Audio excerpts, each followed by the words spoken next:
Hi guys, and welcome to Heating and Cooling Made Simple, the channel where we try to take commonly asked HVAC questions and answer them just as simple as we possibly can.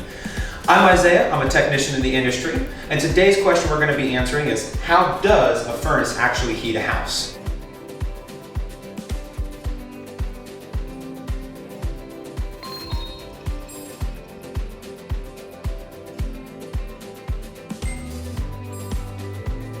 Alright guys, so in today's day of industry, we have two main systems that are used to heat a house. One being our gas-fired furnace burning natural gas or propane to actually apply heat to the house. The second being an all-electric air handler that turns electricity into heat for the house. So guys, let's dive right in on the gas furnace side of things. You might be asking yourself, do I have a gas furnace or do I have an electric air handler? Go ahead and pause that video, go take a look at which system you have. If you have pipes coming off the top of it, you have a gas furnace. The easiest way to tell, we have to get the exhaust out of the house if we have a fire going. Now, with that being said, we typically burn natural gas or propane off the burners on the top side of a high efficiency furnace into these circular barrels that kind of snake their way back and forth along the system on the inside of it. Now, coming off of those barrels is going to be these little metal fins almost that are designed to absorb as much heat as possible off of the fire. Now, we have a hot box here, but we don't have any air going through it, and that's where our blower motor comes in. The blower motor is the same exact motor that's used in the air conditioning season to make the house cold. We now use that motor to move air gently across that heat exchanger so it absorbs as much heat as possible, and then it's able to apply that heat to the house throughout the ductwork.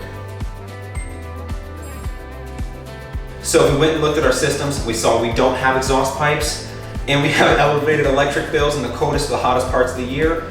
More than likely we have an electric air handler system. Now, the principles are still the exact same. We want to create a hot surface and we want to move air across that so it's then applying heat to the inside of the house. Electric systems typically will have two forms of heat inside of them though. One is going to be the primary heat, and it's going to be coming from our heat pump system. Now we can dive into the bells and whistles of heat pumps in a later video, but just know there's typically a system outside that's applying heat to a metal slab or a coil that's on the inside of the furnace. We then move air across that coil with the blower motor, same blower motor from before, and that allows it to go into the house. Now, let's say it's really, really cold outside and that heat on the coil here is just not quite enough.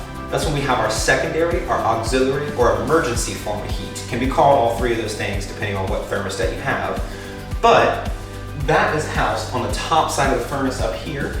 And basically just think of a metal rod that goes back. We just heat up one side of it with electricity and it travels all the way through until it's nice and glowing red. Glowing red signifies that it's hot. So at that point, we kick that blower motor on and get that heat into the house so we're not just wasting it. So to bring it all back together and answer the big question of today's video, how does a furnace work?